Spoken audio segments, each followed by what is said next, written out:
Muito bem, o nosso bom dia a todos. Estamos felizes num sábado tão agradável, quente lá do lado de fora, mas gostoso aqui dentro. Nós trazemos o nosso saudoso abraço da igreja Lighthouse. Nós somos membros da Lighthouse, mas nós participamos também da igreja de vocês. E não é de hoje, é de muito tempo. Eu me lembro, a primeira vez que eu preguei aqui, eu mandei as minhas informações e tinha uma pessoa que insistia em me chamar de pastor. É bom o título, gostoso, mas eu não sou pastor. Mas a pessoa insistia em chamar de pastor. E eu, quando mandei as informações, ainda disse, eu não sou pastor. Mas o título do sermão era O Bom Homem Segundo a Bíblia. Então ele escreveu o título e ele colocou no boletim, Silas Lima, o bom homem segundo a Bíblia. Tem certas coisas que a gente não pode fugir, não é? Certas coisas que a gente não consegue fugir do plano de Deus para a nossa vida. Mas realmente é um privilégio muito grande voltar aqui, ter o privilégio, a honra de assumir esse posto e abrir a palavra do Senhor para que nós possamos estudar nesta manhã.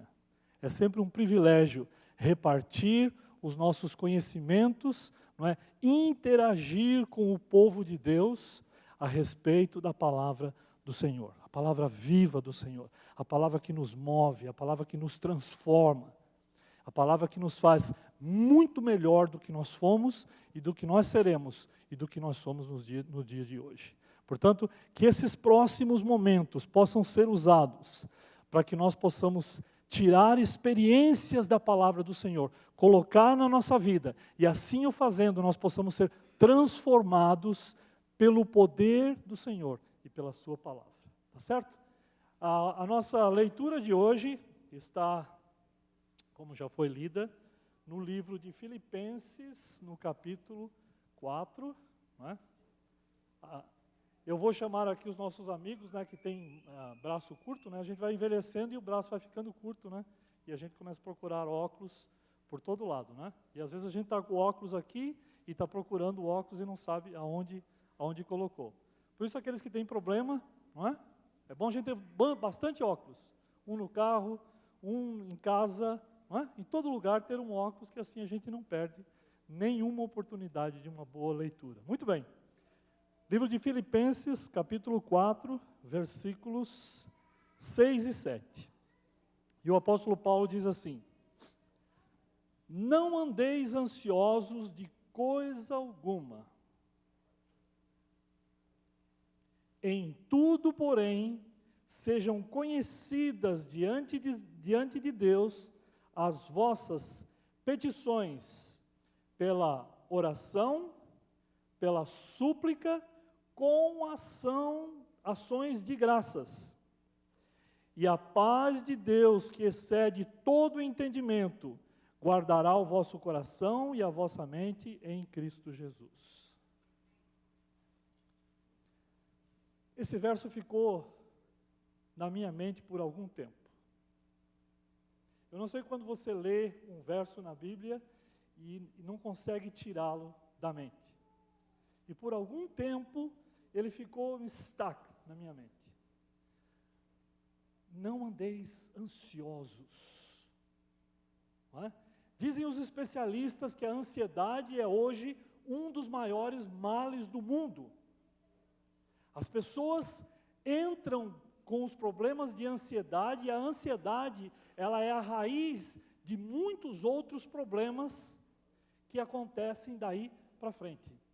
Então, eu fui, como não sou nenhum especialista na área, eu fui procurar alguma coisa sobre ansiedade. E eu gostaria de partilhar com vocês nesta manhã, antes que nós entremos diretamente na palavra. Vejam só que interessante. Depois vocês podem pesquisar um pouquinho mais, aqueles que tiverem tempo e quiserem saber a respeito, porque realmente é extremamente interessante. Percebam, Ansiedade é uma reação natural do corpo ao estresse. Não é? Os problemas, a agitação, leva-nos ao estresse. Então, a ansiedade, ela é uma reação natural do nosso corpo. Sentimentos de tensão, preocupação e pensamentos ruins. Dependendo da intensidade, ela pode se agravar. Quais são os seus agravantes? Transtorno depressivo, transtorno de personalidade, problemas mentais, alimentares e até pânico. Obsessão compulsiva pode trazer implicações com a saúde emocional, física e psicológica.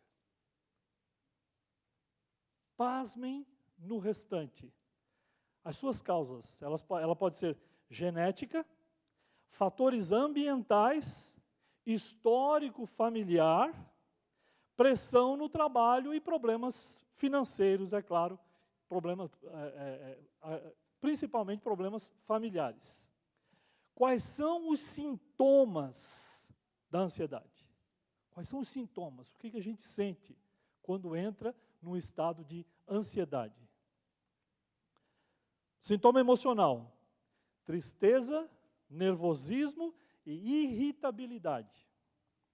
Sistema fisiológico: coração acelerado, sensação de formigamento, falta de ar, tontura, dor de cabeça, dores musculares e principalmente a malvada da insônia.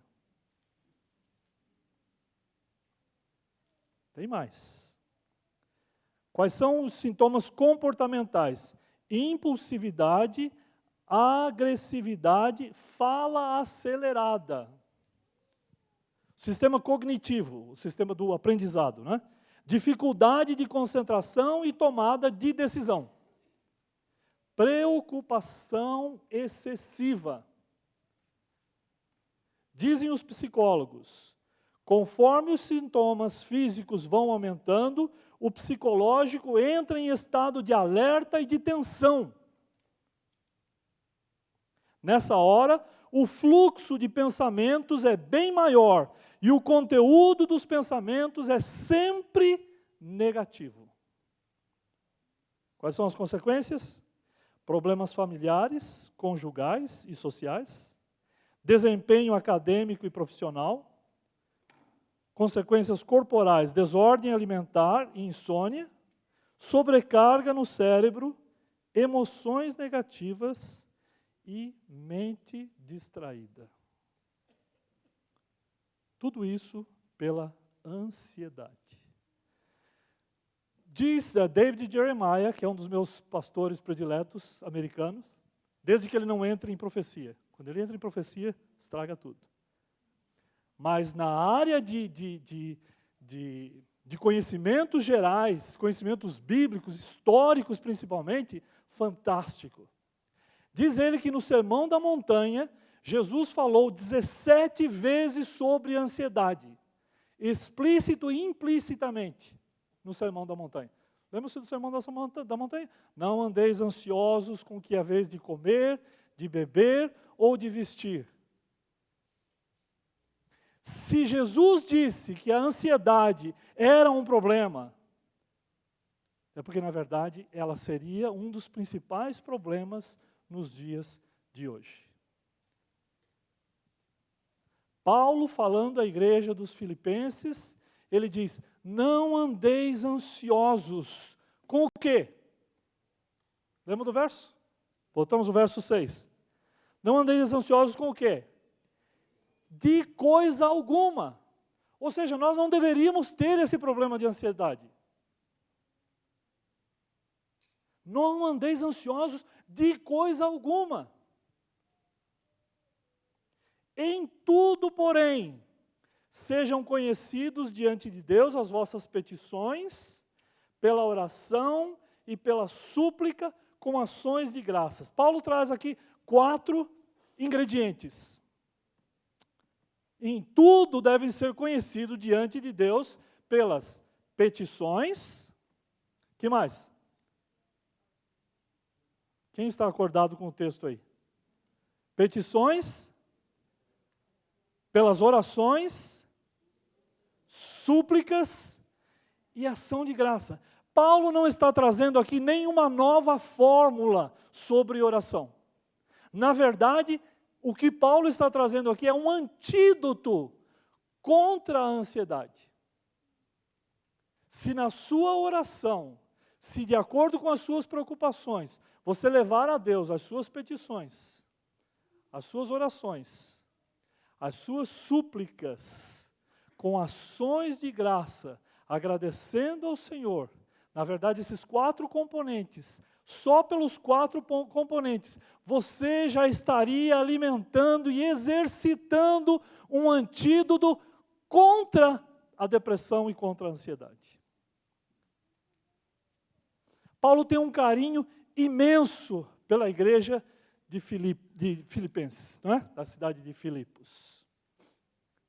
E, na verdade, a igreja de Filipos nasceu de um fator estranho, que foi o grande desentendimento entre Paulo e Barnabé. Lembram-se?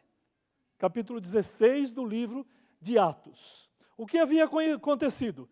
Na primeira viagem missionária, Paulo havia ido com Barnabé. Fizeram um tremendo trabalho, abriram as igrejas. Chegou um momento, Paulo disse a Barnabé: vamos voltar e reafirmar as igrejas por onde nós passamos. Então Barnabé disse para Paulo: eu vou levar Marcos, o meu primo.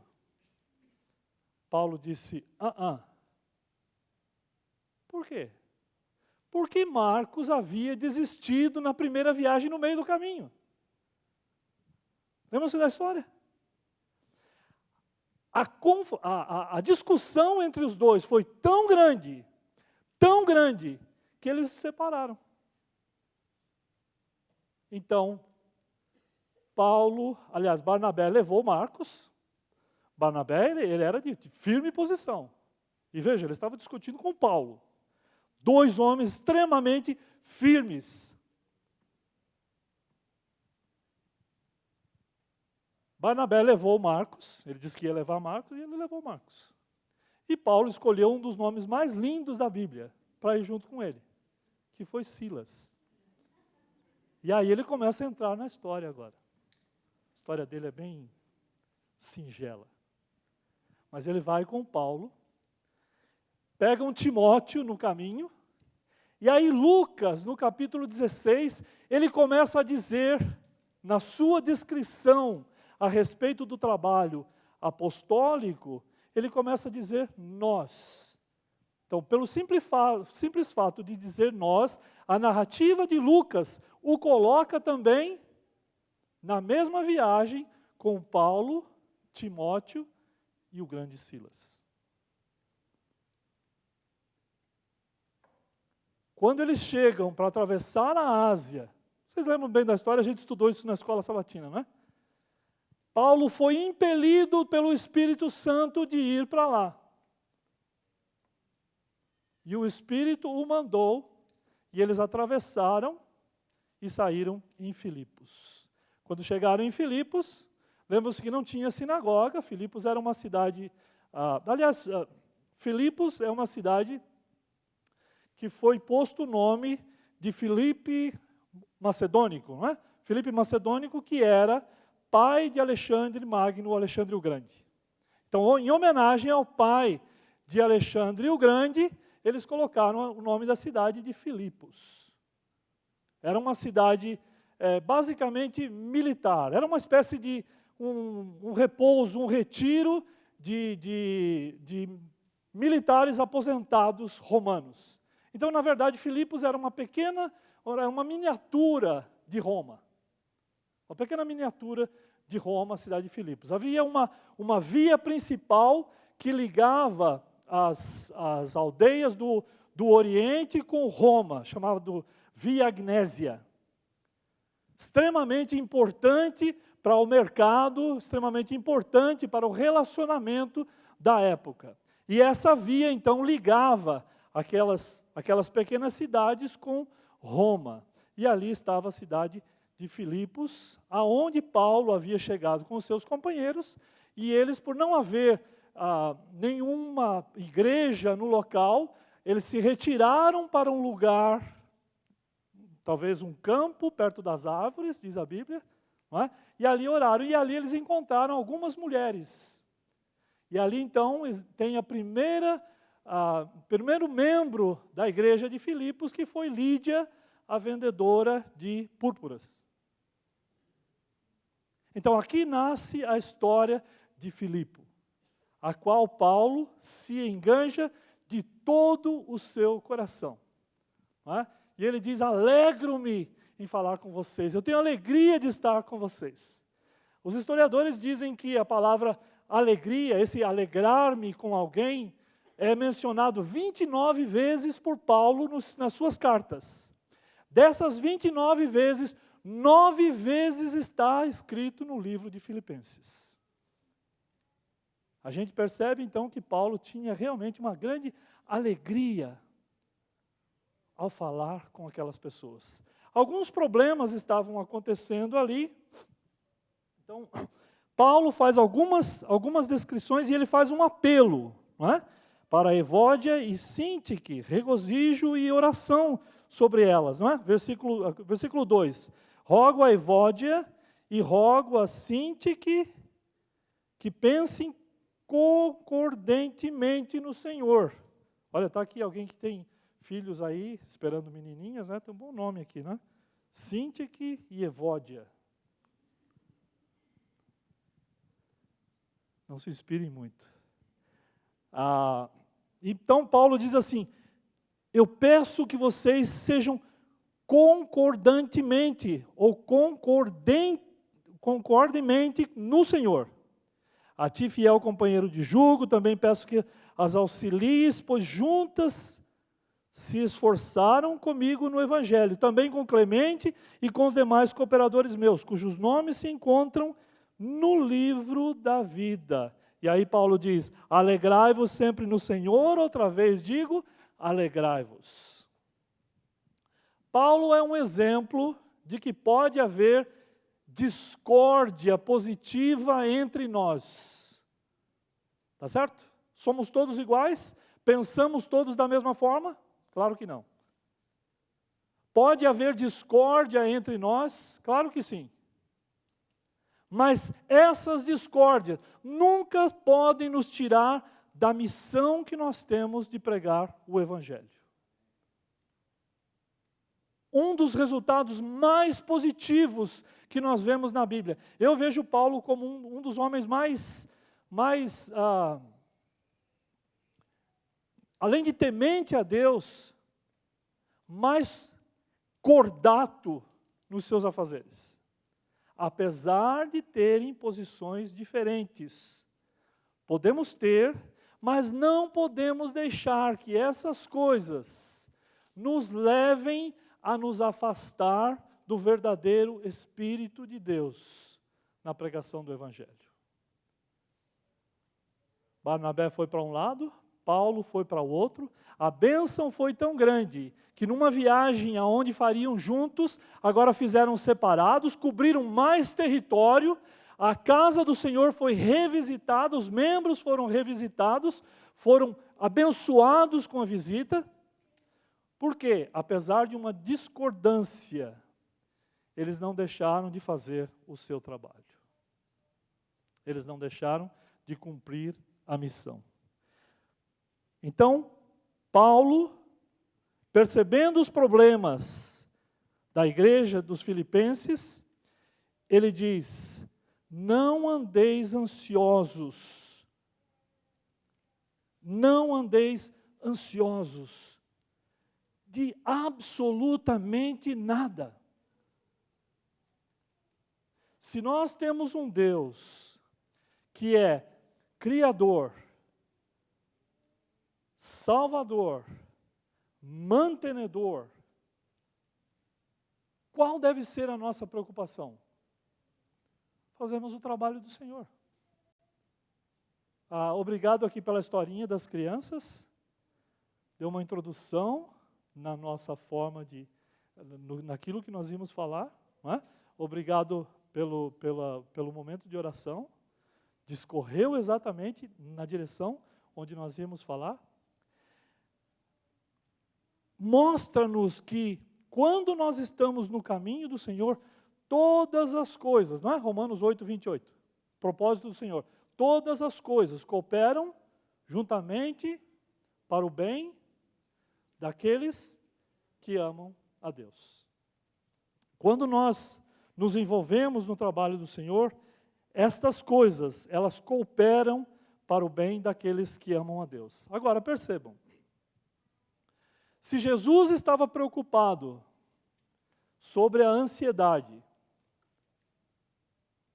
se Paulo estava preocupado com a ansiedade, não devíamos nós também, nos dias de hoje, estarmos preocupados com a ansiedade?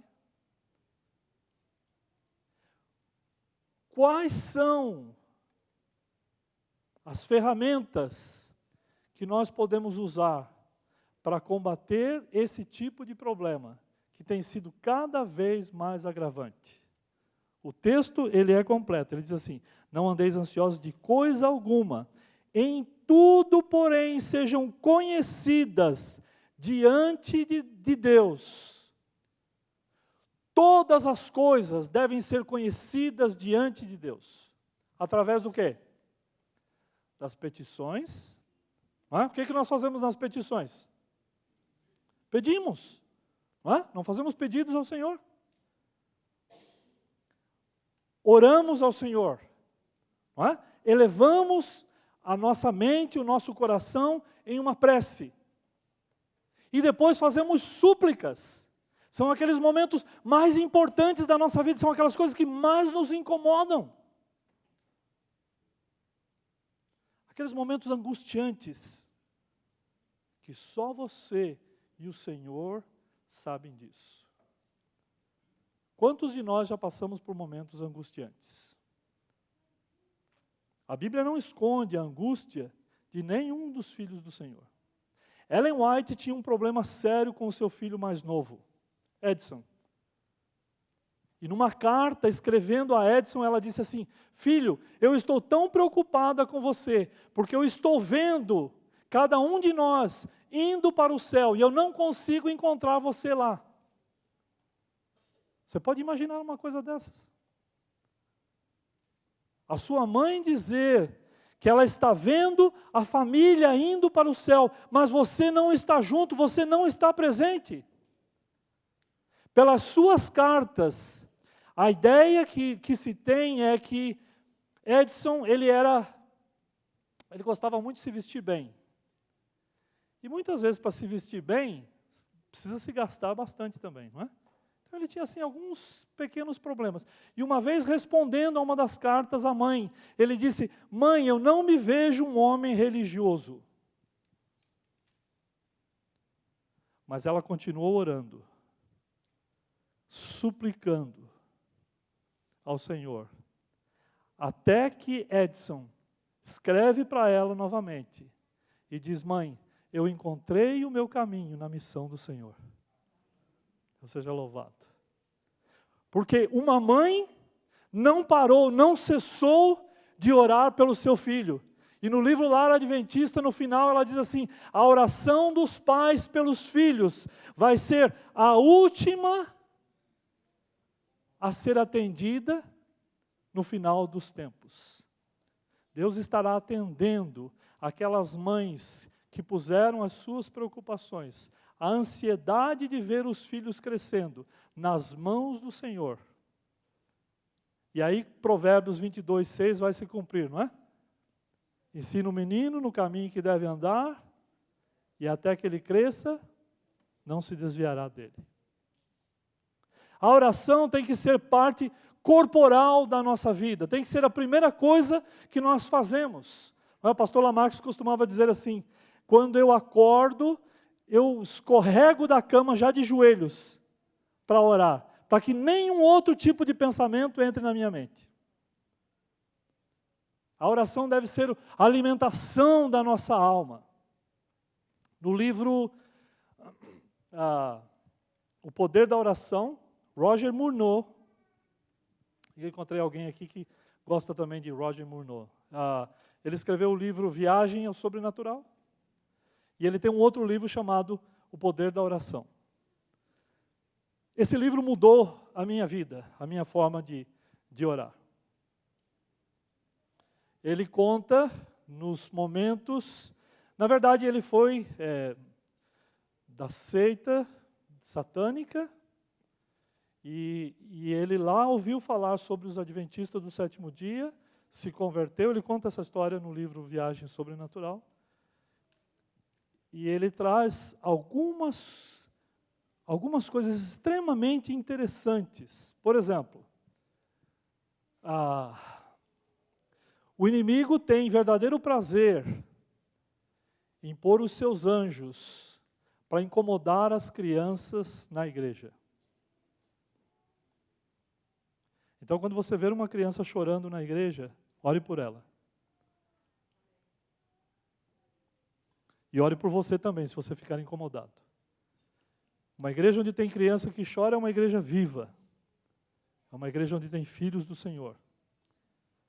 E essas crianças que hoje choram são os nossos líderes de amanhã. Pela graça do Senhor. Outra coisa que ele diz é que uma das outras especialidades dos anjos maus é irem aos hospitais a atormentarem as pessoas que estão doentes. Atormentarem os doentes nos hospitais. Aquelas pessoas que não têm o temor do Senhor, que vão para hospitais, se colocam nas mãos dos médicos, dos enfermeiros e tudo mais, e sofrem de agonia, de angústia, de dor e de todo tipo de sentimento que pode acontecer com aqueles que andam fora dos caminhos do Senhor. Nos últimos 4 anos, eu passei por 2 cirurgias na coluna. Aqueles que já tiveram problemas de coluna, podem, junto comigo, em uma só voz, dizer o que é sofrimento. Mas, às vezes, o Senhor permite que algumas coisas aconteçam na nossa vida para o nosso próprio crescimento. É Deus quem traz o mal? Claro que não. Não é isso que diz a Bíblia. Mas o Senhor permite, algumas vezes, para que nós possamos ser burilados, trabalhados, para que nós possamos ser melhor. E Ele permitiu que isso acontecesse comigo. Numa das vezes que eu estava no hospital e a anestesia já estava passando e eu não podia dormir aquela noite, e eu comecei a ouvir gemidos, urros de dor de pessoas que estavam nos quartos à volta. E eu me lembrei do livro de Roger Murnau. E naquele momento, eu clamei ao Senhor que tivesse misericórdia daquelas pessoas. Que os seus anjos estivessem à volta deles. Que expulsasse os anjos do inimigo daquele local. Que aquelas pessoas que não tinham o temor do Senhor pudessem abrir o seu coração, pudessem estar naquele momento sobre a presença do Senhor, na presença dos santos anjos. E tinha um senhor assim, num quarto bem de frente, que urrava. Dizem que os homens são fracos mesmo para a dor, né? Eu sei disso. Sei disso. O homem realmente é muito fraco para a dor. A gente não aguenta muito esse negócio de dor, não é? A gente não foi feito para isso, para ter tanta dor. Por isso que quando o Senhor chamou Adão e Eva, ainda bem que Ele disse que eram as mulheres que teriam dor, não é? Não era nós. Ele disse que a gente iria suar, não é? Sob o suor do seu rosto ganharás o teu pão. Se tem alguém que não transpira, que não sua para ganhar o pão, cuidado. Cuidado, a promessa do Senhor é que a gente deveria suar, não é? Para ganhar o pão. E a mulher teria dores, ainda bem. Mas aquele homem urrava. E naquele momento eu orei, eu supliquei ao Senhor que tivesse misericórdia dele. E sabe o que é interessante? Conforme eu orava por ele, a minha dor estava indo embora. Eu me lembro de uma frase que eu vi outro dia que dizia assim: deixei a minha dor de lado e fui cuidar da dor do meu amigo, quando eu voltei ela não estava mais lá. Um outro ponto do poder da oração de Murnau, ele falava sobre problema de relacionamentos de casais, não é? Qual é o casal que não tem problemas? Não é? Vou pedir para ninguém levantar a mão. Mas qual é o casal que não tem problemas? Nós estamos casados há quase 20 anos e a gente tem alguns probleminhas. A gente resolve tudo antes do pôr do sol. Não é? Que a Bíblia diz assim, não deixe que o sol se ponha sobre a sua ira. Então, não leve a sua ira pela noite inteira ou para o dia seguinte. A Bíblia nos aconselha a resolvermos os nossos problemas antes do pôr do sol, antes da gente dormir. E Murnau disse que estava num estacionamento de um supermercado e viu um casal brigando. Não era só uma discussão, era realmente uma briga a ponto de se pegarem fisicamente mesmo. E nesse momento ele começou a orar. Ele começou a suplicar por aquele casal, por aquelas duas pessoas. E ele ouvia os gritos do casal, ele ouvia a discussão alta. E ele continuava suplicando, orando por eles, orando, até que eles foram se acalmando. E de repente, de forma milagrosa, eles se acalmaram e se calaram. E ele desceu do carro e foi lá conversar com eles. E quando ele chegou, os dois estavam calados e calmos. Então ele interagiu com eles, perguntou, orou com eles, pôde repartir o conhecimento de um Salvador amoroso e cuidadoso, que cuida de todos os pontos da nossa vida. E aquele casal teve uma nova perspectiva.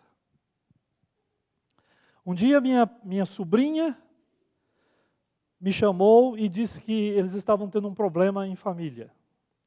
E ela não aguentava mais um novo membro da família que tinha casado com o irmão dela. Então, o irmão casou e aquela senhora se tornou uma desgraça para a família. A família começou a brigar a ponto de se separarem e ter, por exemplo, duas festas de Natal, porque não podiam se ver mais. E isso já fazia mais ou menos 5, 6 anos, eles não se falavam mais. E ela disse, é um caso perdido, eu não aguento mais. E eu me lembrei da história de Murnau. E eu disse para ela, escuta, vamos fazer uma experiência, vamos orar por eles. Ela disse, não, pode orar, pode até orar, mas não resolve. O caso deles é um caso perdido.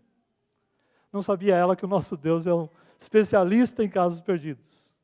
E eu disse para ela, vamos orar. Passaram-se 15, 20 dias, um mês, e ela dizia, pode parar de orar.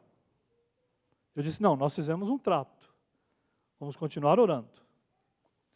E ela dizia, pode parar de orar porque não tem remédio.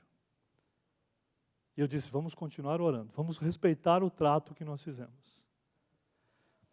Nesse ínterim, o irmão dela, que é um homem abastado, tem 2 companhias grandes, tem muito dinheiro, descobriram que alguém estava tentando abrir um crédito no nome dele e ligaram para o banco onde ele tinha a conta. A mulher, que era aquela que casou e teve problemas com a família, ficou desesperada, porque a situação era terrível. O homem tinha entrado e feito um fake nos documentos e tudo mais, e estava para sacar uma grande quantia. A mulher, desesperada, ligou para minha sobrinha. Perdeu? As pessoas, quando entram em desespero, eles até esquecem que estão de mal, né? O negócio de ficar de mal fica até esquecido. E ela disse, ok, então vamos entrar em contato com fulano e chamou para o banco e fizeram os acertos, conseguiram travar a conta, fecharam a conta, conseguiram fazer um rastreamento, a polícia fez um rastreamento, encontrou o indivíduo que estava tentando sacar esse dinheiro. E nisso tudo, enquanto isso estava acontecendo, eles perceberam que apesar de não se falarem, agora estavam se falando, no momento de necessidade. Quando resolveram toda a situação, os problemas tinham ido embora. E a senhora que havia entrado na família, agora vem agradecer pelos outros terem ajudado. Não é interessante como o Senhor trabalha com as coisas? Aquilo que o inimigo intenta para derrubar o Filho de Deus, o Senhor usa para resolver toda uma situação que a olhos humanos parecia um caso perdido. Quando nós oramos, o inimigo treme. Quando nós temos uma vida de oração, a nossa vida muda. As pessoas à nossa volta mudam. No livro Caminho a Cristo, Ellen White tem um capítulo inteiro falando sobre a oração. Onde ela diz, página 68, orar é abrir o coração a Deus como a um amigo. Não é? Ela diz na página 69 que a humanidade de Jesus se beneficiava do poder da oração. A humanidade de Jesus se beneficiava do poder da oração. E ela diz assim, a oração é a chave que abre os celeiros celestiais, aonde contém as maiores riquezas do poder de Deus. Todas essas coisas estão à nossa disposição. E muitas vezes nós temos deixado que os problemas continuem tomando a força vital, continuem tomando o maior e o melhor do nosso tempo. Deus cuida dos pequenos detalhes, assim como Ele cuida dos grandes. E conforme nós vamos aprendendo com os pequenos detalhes, quando vêm os grandes problemas, a nossa fé é aumentada e nós confiamos e colocamos nas mãos de Deus. Em 2002, a Liliana estava grávida da Rebeca. E a gente gosta, como vocês também, do Bill Gator e o Homecoming do Bill Gator, né? Tem muita gente aqui que assiste. Hoje a gente tem ido pouco nos Homecomings do Bill Gator, mas a gente ia muito. E Homecoming, Bill Gator, em 2002, ia estar no New Jersey Stadium. Aliás, que é o Giant Stadium, um time de Nova York, onde o estádio é em New Jersey. 3 meses antes, eu comecei a procurar por ingressos. Fui em todos os lugares. Procurei todos os amigos que tinham alguma relação com a programação. Não consegui comprar um ingresso sequer. O programa ia ser no sábado à tarde. Começava às 7 horas da noite. O pôr do sol era 7h15. E eu não consegui comprar os ingressos. E agora os ingressos só estavam sendo vendidos no local. A gente tinha uma comissão de igreja naquele dia, nós oramos, fomos para a comissão. Terminou a comissão, fomos para o estacionamento do Giant Stadium. Fizemos o nosso culto. E é claro, quando o sol se pôs às 7h15, o programa já havia começado. A gente já podia ouvir as músicas, já podia ouvir o barulho, o ruído e tudo mais. Agradecemos ao Senhor pela semana e entramos no Giant Stadium. Enorme, Aliás, não era no stadium, era no arena, onde tinha capacidade para, acho que são 15 mil pessoas. Estava lotado. E passamos nas bilheterias, o que dizia as bilheterias? Sold out, sold out, sold out. E aí eu disse para a Liliana, olha, vamos fazer o seguinte, para a gente não perder a viagem, a gente vai onde tem os cartazes e tiramos fotografia com os cartazes. Pelo menos a gente leva alguma lembrança. Enquanto nós nos encaminhávamos ali, uma senhora apareceu na nossa frente. E essa senhora trazia um envelope nas mãos. Quando eu olhei, eu pensei, é crente, não é? Vai trazer algum folheto, algum livrinho, alguma coisa assim. E ela veio com aquele envelope na mão e ela disse, isso aqui é para vocês. Eu já fui abençoada e eu gostaria de abençoar alguém. Ok, muito obrigado. Eu agradeci. Ela disse, eu ganhei e vieram as camisetas. Vocês desculpam, mas as camisetas eu fiquei para mim, mas eu trouxe isso para vocês.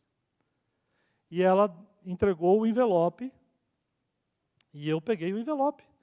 E a Liliana falou, o que é isso? Eu falei, não sei, essa senhora trouxe esse envelope. E eu abri o envelope, tinha 2 ingressos dentro do envelope. Falei, será que não é fake? Não é? Será que não é pirata? Ingresso pirata aqui? Olhamos o ingresso, não, é para a data, confere tudo certinho. Começamos a procurar os lugares. E conforme a gente começou a procurar os lugares, a gente começou a ver os irmãos lá na igreja, lá no estádio, né? E os lugares não estavam ali. Aí perguntamos para um do staff, que fica por ali, uniformizado, perguntamos e ele olhou e disse, esses tickets são lá na frente. O arena aqui estava todo lotado, lá embaixo tinha as cadeiras, e nós fomos descendo, entramos na parte onde tinha as cadeiras, e na frente tinha umas cadeiras almofadas. E eu disse, caramba! Será que eles sabiam até que a Liliana estava grávida, precisava de uma cadeira almofada? Mas aí eu fiquei desconsolado, porque não era na primeira fila, era na segunda fila. Quando nós sentamos na segunda fila, eu descobri por que era a segunda fila. A primeira fila era tão baixa que a cerca ficava na frente. As pessoas tinham que ficar quase de pé, com o pescoço espichado, para ver o que estava acontecendo no palco. Nós sentamos na segunda fila, de frente para o palco. O Senhor, quando Ele faz um milagre na sua vida, Ele não faz milagre pela metade. Quando Ele quer fazer um agrado para você, Ele te dá a primeira classe. Ele atende os seus momentos de maior necessidade, como também Ele faz aquele gracejo que você está precisando. Sabe aquele momento em que você trabalha pela igreja, você trabalha, você luta, você trabalha, e parece que nada é reconhecido.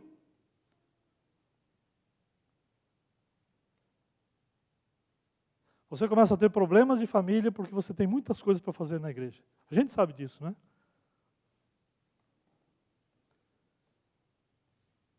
Não tem reconhecimento. Sabe por quê? Porque o reconhecimento não é do nosso povo, Senhor. O reconhecimento é de Deus. É Ele que reconhece o seu trabalho, é Ele que reconhece o seu esforço. Não é? O Senhor Jesus, quando levou o homem que estava lá caído à beira do caminho, que Ele levou na hospedaria, o que Ele disse para o hospedeiro? Cuida dele. E se ele gastar alguma coisa a mais, pagou o que deveria. Se ele gastar alguma coisa a mais, eu lhe restituirei em dobro quando? Quando eu voltar. Se você trabalha duro pela causa do Senhor, se você tem depositado o seu tempo, as suas energias, o seu dinheiro, as suas finanças, a sua inteligência, tudo o que você tem nas coisas do Senhor, pode ter certeza, Ele vai te restituir em dobro quando? Quando Ele voltar. Como Ele não voltou ainda, nós precisamos continuar trabalhando e fazendo a nossa parte. Não fica esperando tapinha nas costas, não fica esperando agradecimentos. Ele vai fazer tudo isso quando ele voltar, ele vai restituir em dobro.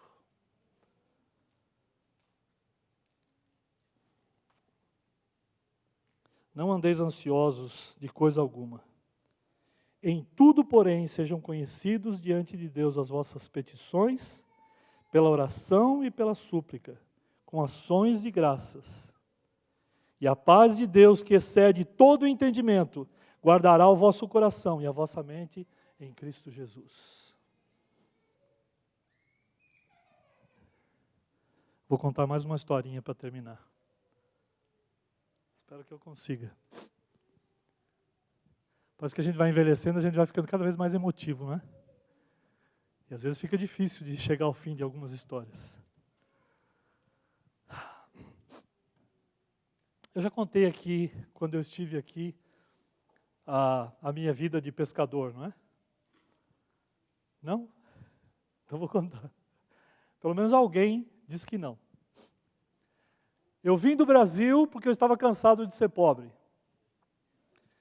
E o último dia que eu estava no Brasil, no ponto de ônibus, esperando um ônibus, não tem coisa mais frustrante do que ficar num ponto de ônibus esperando o ônibus.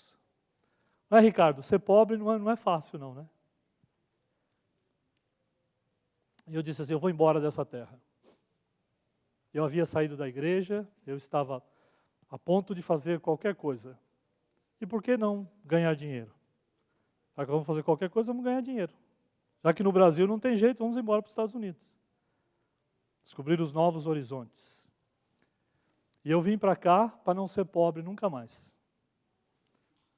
Não me pergunte se eu consegui o meu objetivo. No segundo ano, eu perdi minha licença de motorista. A gente é acostumado no Brasil com um jeitinho, não é? Andar daquele jeito, fazer aqueles carioquinhas, não é? Que se dizem. No segundo ano, por pontos, eu perdi minha licença. Não podia mais trabalhar como caminhoneiro. Então eu vi falar que os barcos pesqueiros eram o lugar onde o povo fazia muito dinheiro. Opa, estou nessa. Como é que a gente faz? Fui para New Bedford. New Bedford é uma cidadezinha quase portuguesa. Naquela área ali de cima, Massachusetts, Fall River. Dizem que 90% da população de Fall River são portugueses. E New Bedford é uma dessas áreas. Aí é onde tem o Museu da Baleia Willie. Tem um museu, onde estão os pescadores, e é ali onde está o dinheiro. E eu fui para lá para ser um pescador. E fui para alto mar. Tivemos 18 dias em alto mar, pescando na divisa do Canadá, a 1000 milhas da costa americana. E eu vou dizer uma coisa para vocês. Essa história de dizer que o mar é azulzinho, verdinho, balela. Quando você está lá no fundo, é negro, é preto, você não enxerga o fundo, é tudo escuro. E eu estava ali para ganhar dinheiro. E de repente, está tudo calmo. Os pescadores estão à volta. O barco normalmente tem 3 radares, onde ele detecta a lateral, profundidade e a parte de cima também. De repente, no radar, eles começaram a ver uma movimentação muito grande. E o capitão mandou correr e amarrar todas as coisas, porque vinha uma tempestade. E aí aconteceu o que eles chamam de mar aberto. Está tudo calmo, né? O barquinho está só naquela ondinha que dá sono e tudo. De repente vem o que eles chamam de mar aberto. Vem uma onda enorme, o barco sobe a pique. Quando ele chega lá em cima, a água sai debaixo dele. E aí ele, por uma questão da física, né? Não tem mais água embaixo, ele despenca lá de cima e vai lá no fundo. E quando ele vai lá no fundo, a onda levanta ele de novo e você começa a subir e a descer. Você pode imaginar o que o organismo humano acontece numa hora dessas.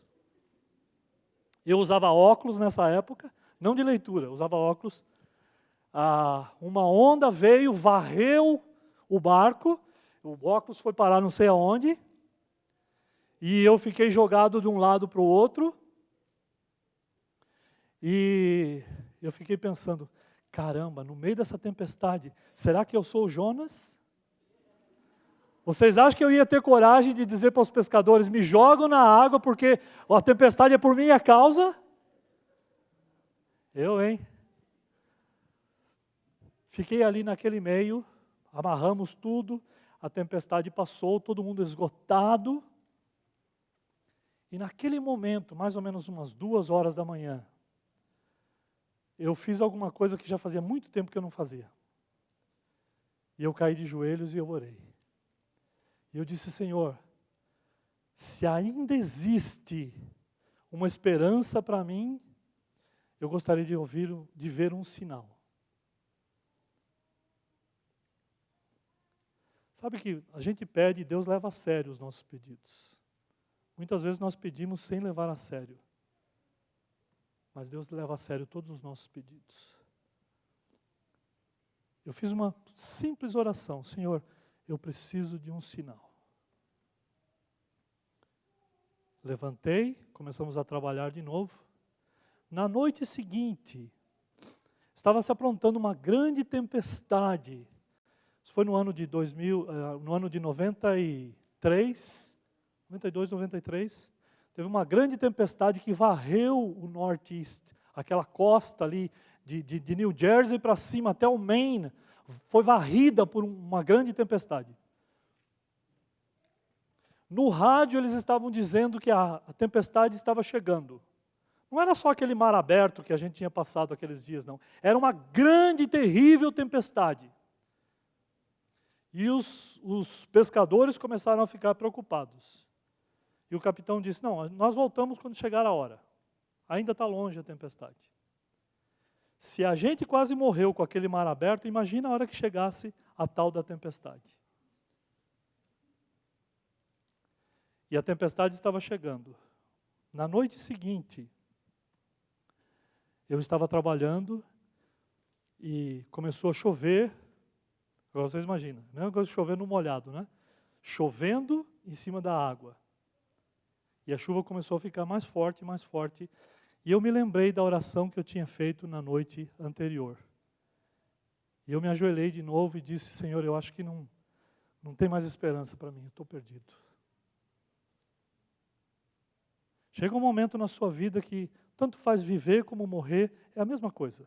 Quando você está longe dos caminhos do Senhor, é a mesma coisa. Quando eu me ajoelhei e orei e disse, Senhor, eu estou perdido, eu ouvi um ruído grande e os motores do barco pararam.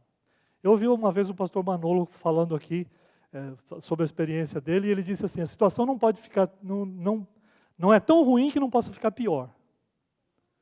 Se a tempestade estava chegando e a gente tinha motor, agora vocês imaginam o que aconteceria com um barco que o motor parou. O barco tem um motor auxiliar. Não sei por que cargas d'água, o motor auxiliar também havia parado. E começou aquela correria no barco, porque agora o barco estava à deriva. Os pescadores, todos correndo de um lado para outro, amarrando as coisas, e o barco agora estava à deriva, sem comando nenhum, absolutamente nenhum. Enquanto estava naquele momento, naquela agitação total, e eu vi aqueles marinheiros de anos de profissão começar a ficar desesperado, mesmo pensando que a morte poderia estar tão perto, eu também comecei a ficar desesperado. Só que nesse momento de desespero, eu me lembrei da minha oração de novo. E eu orei mais uma vez ao Senhor. Se ainda existe esperança para mim,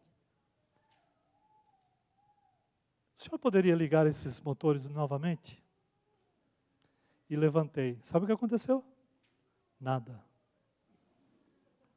Os motores continuavam em silêncio. Eles não sabiam o que havia acontecido. A situação começou agora a ficar horrível. Se já era feia, começou a ficar horrível. Então eu corri para a proa do barco, onde não ficava quase ninguém. E eu me ajoelhei. E ali na proa do barco, eu supliquei ao Senhor. Se eu sou o causador dessa tempestade, todos esses que estão aqui vão padecer pela minha culpa. Eu peço mais uma vez, se ainda existe alguma esperança para mim, salva a nossa vida. Quando eu terminei a oração, eu ouvi o ruído dos motores. E o barco funcionou outra vez. Eles não sabem explicar o que aconteceu. Mas eu sei dizer por que o barco parou. Por que os motores pararam de funcionar. O Senhor responde às nossas orações quando nós vamos a Ele com súplicas, quando nós clamamos a Ele de todo o nosso coração. Alguém já disse que a nossa oração deveria ser aquela aonde nós imaginamos que seria a última oração. O seu último ato de vida. Essa deveria ser a nossa oração. E quando nós clamamos ao Senhor, Ele responde.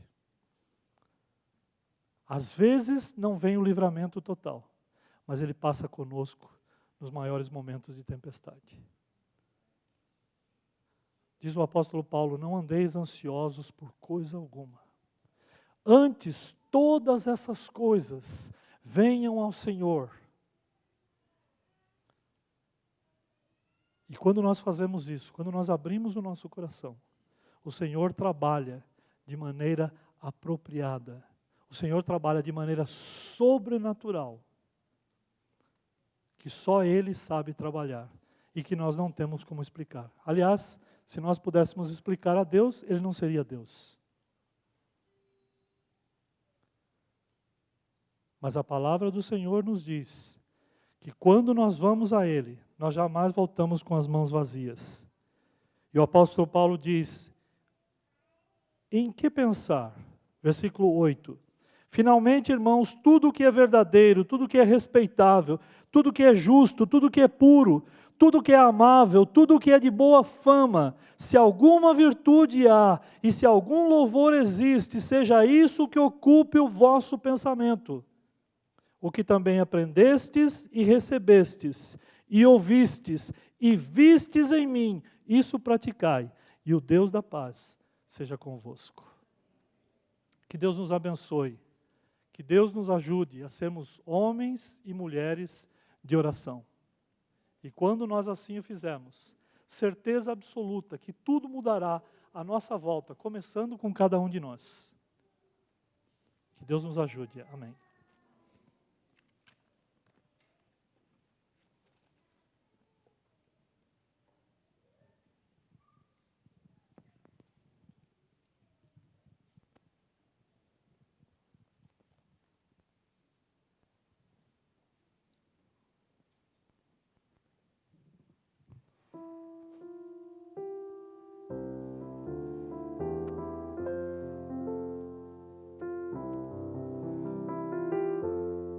Depois de ouvir essa mensagem sobre tempestade, as histórias, a gente sabe que a gente não precisa desistir. A gente pode permanecer, pode persistir ao invés de desistir. E sobre isso a gente canta agora. Você pode ficar em pé? Vamos cantar juntos, não desistir.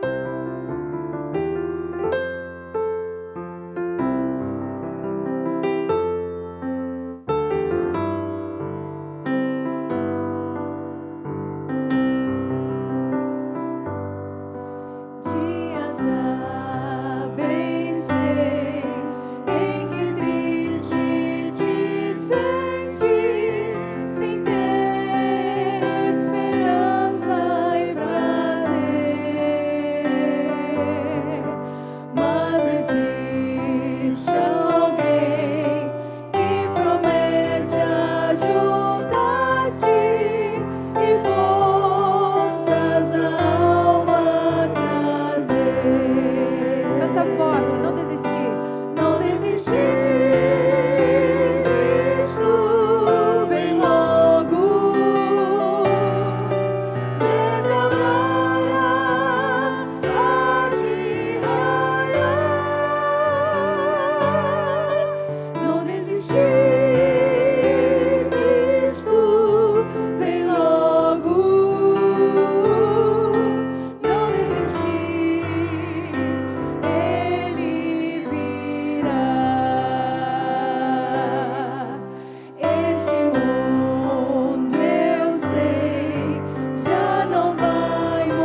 Deixa eu contar um segredinho para vocês antes de fazer a oração final. Quando vier um pregador na igreja, não ofereça água para ele. Quando secar a garganta é hora de parar, não é hora de tomar água. Nosso querido Deus e nosso Pai. A nossa alma, Senhor, o nosso coração, a nossa mente, volta-se a Ti, Senhor, não só nos momentos de aflições, mas também no regozijo, na alegria de louvarmos e bendizermos o Teu santo nome. Obrigado, Senhor, por nos ter trazido aqui nesta manhã. Obrigado por podermos compartilhar das emoções que só o céu pode nos apresentar. Obrigado, Senhor, porque cada filhinho Teu, em cada necessidade, Tu tens uma bênção especial e Tu tens uma provisão imediata para cada um. Extensivamente, Senhor, abençoa não só os que estão aqui nesta manhã, mas cada familiar aqui representado. Os seus problemas físicos, seus problemas financeiros, seus problemas de saúde, seus problemas familiares, que eles possam ser reparados, abençoados, e nós possamos viver, Senhor, de vitória em vitória até aquele grande dia, quando o Senhor Jesus vier nas nuvens dos céus. Ajuda, Senhor, que nós não possamos desistir, mas acima de todas as coisas, que nós possamos aprender, e ao ouvirmos a lição da Tua palavra, que nós possamos pôr em prática na nossa vida, removendo assim, Senhor, aquelas coisas que nos incomodam, que nos atrapalham a sermos verdadeiros adoradores Teus. Abençoa-nos, pedimos mais uma vez, porque todas essas coisas, movidos pela fé, movidos pela nossa gratidão pelo Senhor Jesus e por tudo que Ele fez por cada um de nós, é o que nós pedimos e é em nome dEle que nós humildemente já agradecemos, hoje e para todos sempre. Amém, Senhor.